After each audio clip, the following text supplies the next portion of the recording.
Olá, dando sequência ao nosso esforço, nós vamos continuar falando sobre dar uma olhada no meu patrimônio, fazer um levantamento, fazer um inventário do que eu tenho, qual é a minha situação. Então a grande questão é levantar de modo classificado, de modo inteligente, quais são os elementos que compõem o meu patrimônio.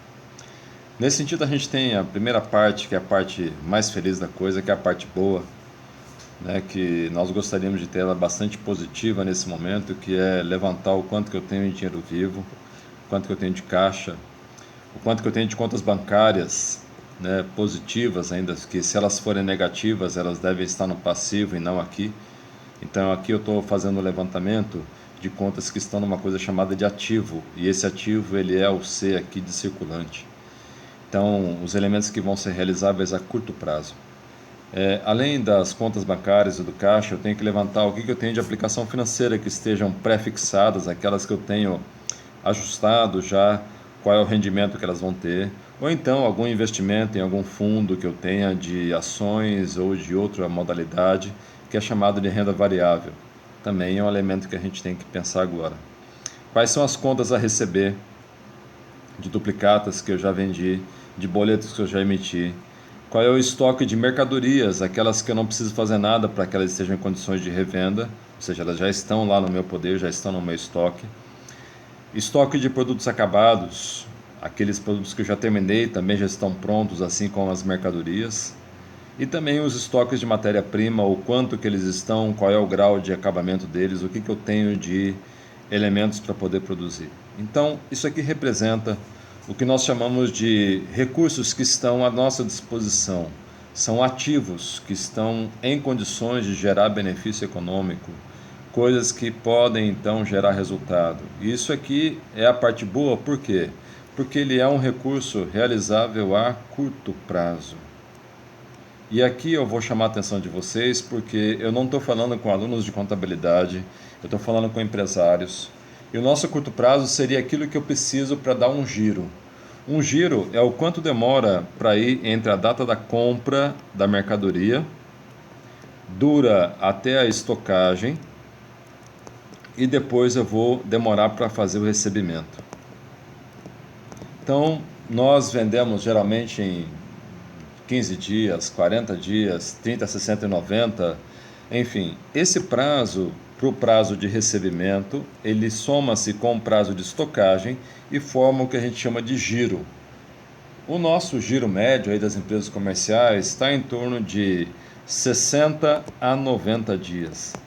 É o prazo médio em que o nosso estoque dá um giro completo virando dinheiro de novo, entre a data da sua compra e o recebimento das duplicatas. Então, você vai fazer essa classificação de itens de curto prazo, baseado nessa lógica aqui. Na lógica contábil, ela se refere a 360 dias. Aqui nós estamos limitando até no máximo 90, para que eu possa ter condições de, pensando agora, passar o mês de abril, maio, junho, o que vem depois? O que vem depois já seria para nós o realizável a longo prazo, tá bom? Então é preciso que você tenha a visão agora focada nos próximos 3 meses. Quanto é que eu vou ter que receber, quanto que eu tenho para poder realizar, o quanto que eu disponho de liquidez. Então a gente vai notando que nessa minha lista que eu preparei para vocês, a gente está perdendo liquidez à medida que eu desço nessa lista. Então o caixa, óbvio, já está com dinheiro na conta, né? No caixa já está na minha mão. O banco é um pouquinho menos líquido, mas é bastante líquido. Mas a aplicação financeira, estoque tem que ser vendido para virar duplicata, para depois ser recebido. Enfim, a gente tem a necessidade de agora reunir recursos que possam subsidiar a formação da projeção de um fluxo de caixa.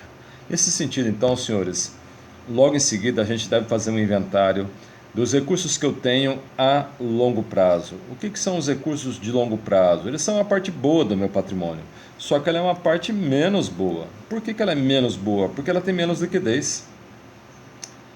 Os veículos que eu tenho para uso, puxa, não tenho disponibilidade para vendê-los todos.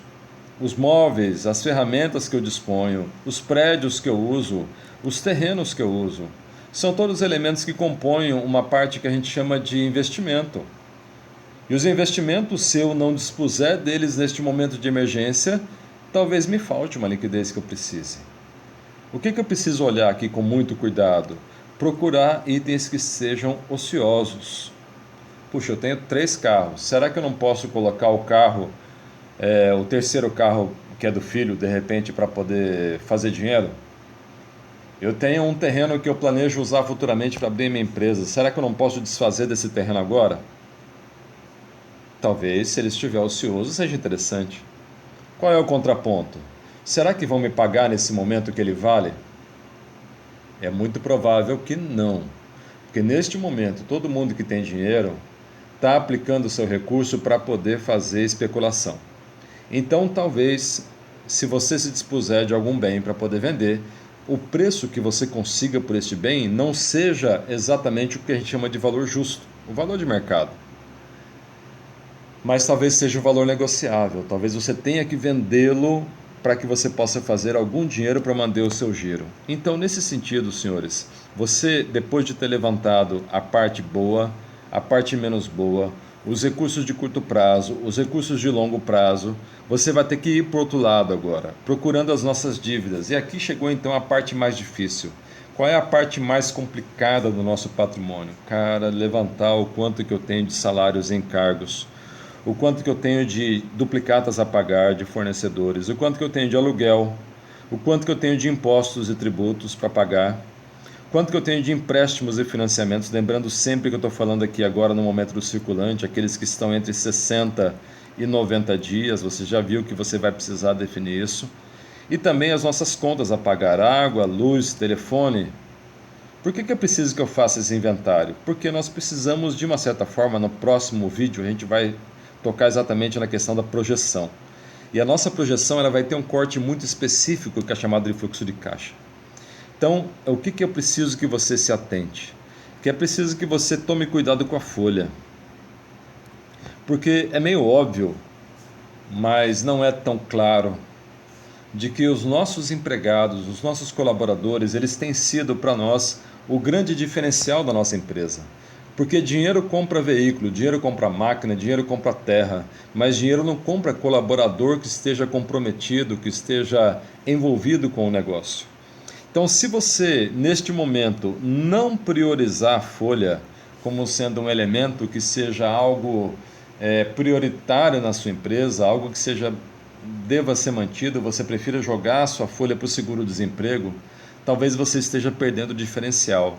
E quando o mercado estiver se recuperando, talvez você não tenha a inteligência de mercado para enfrentar a concorrência. Então, esse aqui é um elemento importante que nós devemos tomar algum cuidado. E aí a gente vai descendo. Então aqui eu estou perdendo pressão à medida que eu desço, pressão de pagamento. Os nossos fornecedores eles são parceiros nossos. Eles estão tão ferrados quanto a gente. Então eles estão naquela de conceder melhores condições para nós, mas ao mesmo tempo eles também precisam de melhores condições dos fornecedores deles. Então essa condição de negociação, a gente tem que procurar com os nossos fornecedores uma condição de parceria. Tributos, nós já tivemos aqui vários posicionamentos aí de prorrogação de prazo, de até uma certa moratória, né, de nós aguardarmos aqui um prazo maior que não um vencimento normal. Então nós já podemos marcar isso aqui como sendo um ponto de economia para a caixa, de pagamento imediato. Empréstimos e financiamentos. Muitas instituições financeiras já têm se demonstrado que estão comprometidas, mas outras não. Então talvez seja o momento agora da gente pensar talvez em fazer alguma portabilidade de crédito, ou seja, os nossos empréstimos e financiamentos, se eles não nos propuserem algo que seja adequado a nível de prazo e de taxa, puxa, então eu vou ver com outra instituição financeira, quem que está disposto a comprar essa minha dívida? Por quais condições ele pode fornecer para mim? Essa é uma questão que a gente precisa procurar. Tem muitas instituições agressivas no mercado, tem muitas instituições parceiras, mas também tem outras bastante hostis conosco. Então é preciso que a gente identifique qual é o nosso parceiro financeiro. Água, luz, telefone são coisas que a gente já tem tido sinalizações aí do governo de que eles não vão cortar nesse momento. Então, de repente, eu posso abrir mão de quitar. Óbvio que isso não vai deixar de ser quitado lá na frente, eles vão nos cobrar, mas neste momento não deve gerar grande problema. Qual é um grande problema que a gente tem? um negócio chamado de internet. O nosso canal de vendas online, o nosso delivery funciona basicamente através de aplicativos. Se a gente abrir mão da nossa estrutura digital nesse momento, nós temos um grande risco de perder eficiência no mercado. Então, a internet tem que ser algo que você tem que tomar com cuidado, tá bom? Preste atenção nessas suas dívidas, faça o levantamento aqui desses elementos que estão no curto prazo e no longo prazo. E aqui, então, no longo prazo, o que geralmente a gente tem? De longo prazo, geralmente eu tenho empréstimos e financiamentos e tenho também os meus parcelamentos de tributos. Esse aqui já está cantada a bola, que não vai ter execução fiscal de coisas se a gente não cumprir. A gente vai ter condições favoráveis para poder se recuperar desse processo. Os empréstimos e financiamentos, nós vamos ter que fazer o mesmo jogo com as nossas dívidas de curto prazo que eu já acabei de mencionar.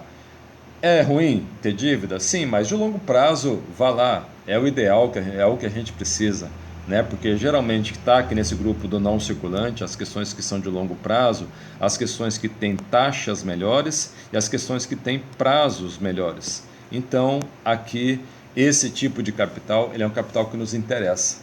Agora, o capital de curto prazo, ele é um capital que gera alta pressão. Tá? A gente tem um problema aqui, a gente tem que equacionar. Então a gente vai ter essa conversa mais clara no próximo vídeo, quando eu estiver falando de projeção de fluxo de caixa. Então, o último ponto que a gente precisa para fazer o nosso primeiro diagnóstico e tirar as nossas primeiras conclusões, seja fazer o cruzamento entre o que eu tenho de curto prazo para poder realizar, o que eu tenho de longo prazo para poder realizar, ou seja, aqui eu consigo fazer dinheiro, eu consigo entrar com dinheiro. E aqui no passivo circulante e no passivo não circulante, que são as nossas dívidas, eu vou ter então que estabelecer um escalonamento, porque ele vai definir então uma saída de dinheiro. Aqui o dinheiro entra, aqui o dinheiro sai, e a diferença disso vai representar a situação financeira do nosso negócio. Então aqui é o momento onde a gente precisa parar e raciocinar. Primeiro passo então é você ser bastante sincero com você e colocar tudo aqui na ponta da planilha, na ponta do seu mouse, na ponta do lápis, o que você estiver usando para poder fazer esse diagnóstico. Eu preciso que você seja sincero com você.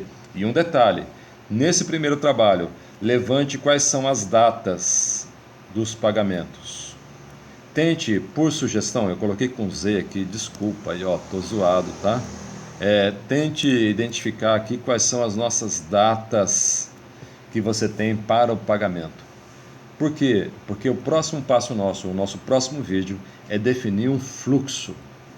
E o fluxo eu preciso relacionar com um fluxo de caixa projetado em função do aging. Eu preciso identificar qual é o prazo que está sendo envolvido nesse negócio. Por favor, faça esse trabalho aí e depois você vem assistir conosco o nosso próximo vídeo. Muito obrigado pela sua atenção até agora, parabéns por estar até aqui conosco.